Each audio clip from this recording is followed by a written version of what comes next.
এখানেই উঠে আসছে নির্বাচন কমিশনের আরেকটি নির্দেশিকার কথা। সম্প্রতি এটা সামনে এসেছে এবং সেখানে দেখা যাচ্ছে সেই নির্দেশিকায় নির্বাচন কমিশনের স্বাক্ষর এবং শিলমোহরের সাথে কেরালা বিজেপির শিলমোহর রয়েছে। এবার এইটা নিয়ে একটা সাংঘাতিক বিতর্ক তৈরি হয়েছে।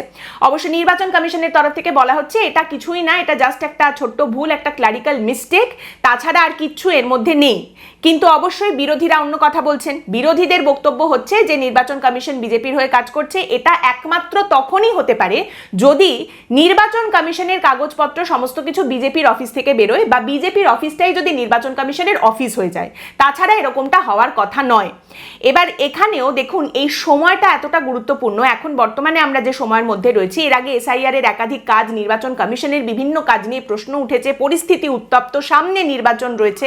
অন্য যে কোনো সময় এটা যদি সামনে আসতো, সেটাকে হয়তো ক্লারিক্যাল মিস্টেক বলে চালিয়ে দিলেও দেওয়া যেতে পারতো। এই মুহূর্তে এটা সম্ভব নয় এবং এই মুহূর্তে এর মাধ্যমে আরো প্রশ্ন, আরো বিতর্ক তৈরি হবে, সেটাই খুব স্বাভাবিক। আবারও এখানে সেই রাজ্য এবং নির্বাচন কমিশনের মধ্যে মিসট্রাস্ট এবং তারই সঙ্গে কেন্দ্রীয় যে বিভিন্ন সংস্থা রয়েছে, ইডি বলুন, সিবিআই বলুন, নির্বাচন কমিশন, এখন দেখা যাচ্ছে সব কিছু নিয়েই মানুষের বিশ্বাস যেটা একদম তলানিতে চলে গেছে, সেখান থেকে বেরোনোর কোনো জায়গা দেখতে পাওয়া যাচ্ছে না।